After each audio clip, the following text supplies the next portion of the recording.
Well, Adam, I want to take you back a fair few years now. When did you first start to realise that you were struggling, that something wasn't quite right, that you were unhappy?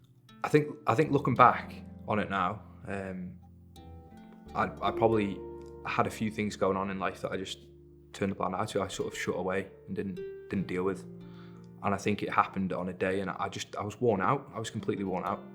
And I think it all just came to fruition on that day and sort of shut me down. It was a way of my body saying, enough's enough. Was there a build-up beforehand? Were there any warning signs? No, there was nothing for me. I was playing football fully, working it, lifting, quite a lot of work, delivering furniture, so I had to do it day to day. Didn't have any issues really. I really didn't see it coming. I just woke up and felt, groggy. And then what happened? I tried to sort of get through it like you do. The age that I was fit and healthy at the time, physically. So I did just try and force my way through it. I went to the gym and went to work, lifting. And it was sort of the first house that I realised something was wrong. I couldn't lift the couch, and I had 13 on the back of the van, so I had to lift it. I couldn't do it. So that was when I first noticed there was a serious problem. How were you able to get through the day at that stage after you felt like that? Well, I sort of give up at the first hurdle. On that first job, I said I can't do it, I can't lift it. I can't turn it over and lift it into someone's house. I did it naturally for 10 years, so I knew how to do it, I just didn't have it in me to do it, like energy-wise. So I sort of give up and went back to work and asked to go home, really. And what was the reaction of your work colleagues, your workmates at the time? Look, where I worked, there was 40 men. Yeah, it's a male environment. Yeah, sure. Yeah, there was no women working there, so it was a bit like a site. You have a lot of banter all day, so it's a tough one to go back and say to your boss, look, I don't feel great. He sort of just said, well, I don't know how to put it in good terms. It was a bit more like, well, you may as well go then. You're not doing me any favours being here. And I sort of said to myself, I don't want to go. It's just a bit of a sign of weakness. So I just went upstairs and went to sleep and didn't realise I fell asleep actually. I went on the couch and woke up 2 hours later. But yeah, this was so early in the morning. I just woke up, I just had a night's sleep. So I shouldn't have felt that tired. And to just fall asleep on a couch in work, I'd never done it before. So I sort of realised that I assumed it was a strong case of man flu at the time. You went home, but you didn't feel any better, really? No. On the way I picked up Grayson, my little boy, because I knew I'd have to go back out otherwise. So I picked him up and just went home, and I thought I'd just get a bath just to try and feel a little bit better. So that's what I did. Normal routine would be to get a bath at night and just chill out. And it was that moment, getting out of the bath, that just spiked everything, changed everything. The best way I can describe it is when you get out of a hot bath too quick and you get a bit, all over the place, you can just settle yourself down straight away. Well, I couldn't settle myself down from that moment. I went downstairs and sort of got on the couch and I lay down and everything just took over. It was a bit like a fit. I went uncontrollable, like arms, legs, couldn't open my mouth. Everything was white, fingers and toes, legs. I just remember my heart rate just picked up massively. And I was out of control. Couldn't do anything about it, couldn't stop it, didn't know why it was happening. It actually still scares me now. Thinking about it. Yeah, thinking about that day. Just because I really didn't know what was happening. To be honest, I thought it was a heart attack. And my mum thought the same because of how out of control my heart was and how hot I was. She was a bit all over the place with it, so she just called the ambulance straight away, and luckily Grayson was upstairs playing the PlayStation, oblivious, until the ambulance turned up. I just remember them hooking me up to everything and saying, right, you're not having a heart attack. And I thought, well, what's going on? And they said, we're going to take you in for some tests. That's when I seen Grayson. Grayson was on the stairs at the time, so he was a bit, upset about it. Going back to the hospital, the doctor came in. I was there for 3 hours, I think. And my heart rate had come down, my blood pressure had dropped. I'd sort of come back into reality a little bit. And I remember his words, he said, there's nothing really we can do here for you now in A&E. I think you've just had a panic attack. oblivious to what a panic attack was. I've never had one. I was never panicking about anything. I said to him, look, I don't think I am because I'm not panicking. And he had to explain a little bit, and I just didn't believe it. I begged him not to let me go home because I knew I couldn't. You were frightened of going home? Yeah, I didn't want to leave. I asked him to keep me in, just until I knew I was sort of safe. I felt so unsafe. And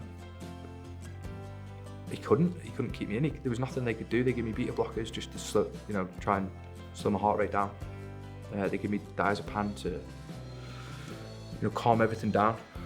And yeah, I had to go home. And as soon as I got home, it happened again. From when I got home from the hospital, the next 3 days up until Monday, I was having them daily.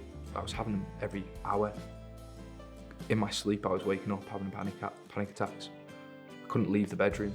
Couldn't go to the toilet. I literally couldn't do anything. It debilitated me completely. I didn't have any desire to lift my head off the pillow. And your friends and family, how did they react? I didn't tell them. Just said I was ill because I didn't know what was going on. I told them what had happened. I just didn't have a reason for it happening, and I suppose I didn't tell. My mum knew. She was there with me, and she was the only one that knew for the next 8 months. Everybody else had no idea. I locked myself away, didn't go out. I literally locked myself away. But at that point, people are starting to ask questions, surely. They're those who know you best. I told them I had glandular fever, because that was the best thing I could think of. And it worked with my symptoms. When you reflect now, were there any particular pressures on you at that time? There probably was. I've got issues within my family. I had issues in a relationship. I think that had a big effect when I look back at it now. Just the confidence went, and I was spending a lot of time thinking about that situation. And I think it probably caught up with me. I think I was just tired and drained with it all. And I just didn't realise because I was trying to go about my day, day-to-day life. I don't think I really took any notice of it. And get on with it? Yeah, I think so. But I didn't know at the time, you see. I didn't know that it was having an effect on me. So what was the turning point exactly? I just got to a point where enough was enough. I couldn't sit anymore, in the house. Couldn't sit in bed anymore. I used to live in an apartment block, and I remember looking out the window. And my opinion before all this happened to me, I'll be very honest, I was under the opinion that, it was very selfish for somebody to take their own life. That's, I think a lot of people are under that opinion unless they've dealt with something like this. And it was until that moment I looked out the window and I just thought, it's probably easier to just jump. Because I just didn't want to deal with what I was dealing with in my head all the time. I didn't want to just waste away. I just thought it'd be easier on everyone and myself if I just did it. And that was the moment for me that completely changed everything. And what changed? What was the trigger that you thought, this can't go on, something has to give here? My little boy, Grayson, he was the absolute trigger for me. I just thought to myself, what would he do without me? I teach his football, he's like a little best mate. What would he do without me? And I just said, I've got to change, I've got to do something quickly. If I've got to that point once, then it will happen again if I don't change it. So how did you change it? I got my head in my laptop and rang my doctor and I said, I need some help. And he said, it's great that you think you do, because by the way, my GP at the time obviously thought that this was panic disorder and anxiety and depression. I just didn't believe him. So I rang him back and said, I need help. And he said, great, I'm glad you said that, but you're going to be waiting maybe 12 months. So I went online and just did every bit of research I could on how to get myself out of that mindset. And that's what I did. I found everything that I possibly could. You've clearly been able to relate to other people as you've publicly declared some of your concerns and feelings, and been able to relate to other people's. Adam, he was one of those. It became quickly apparent that actually both of you had some similar experiences. Yes, it was quite scary actually listening to Adam's story, because I could associate with so much of it and it resonated with me so much, particularly when he talked about how he was trying to protect his son from seeing the difficulty that he was experiencing. That really hit home with me, because you're trying to protect them from seeing sadness. But yes, I thought that he's very good at speaking about his experiences. He's really easygoing, he's so easy to talk to. And also it's important to have the experiences come from a man, because a lot of men don't feel as though they can open up.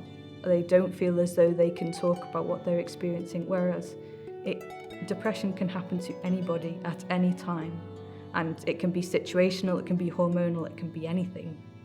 And it's important to hear it from other people's perspectives. And he really puts it across well. He helps people to understand what he went through, but also he's a good representative of how we must talk about things and how it's so important.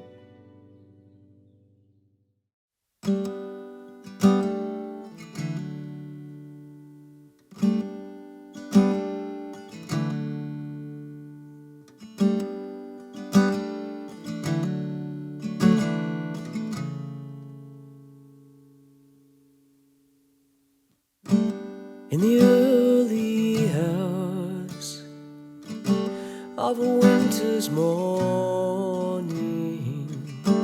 when the black of night won't give up its hold,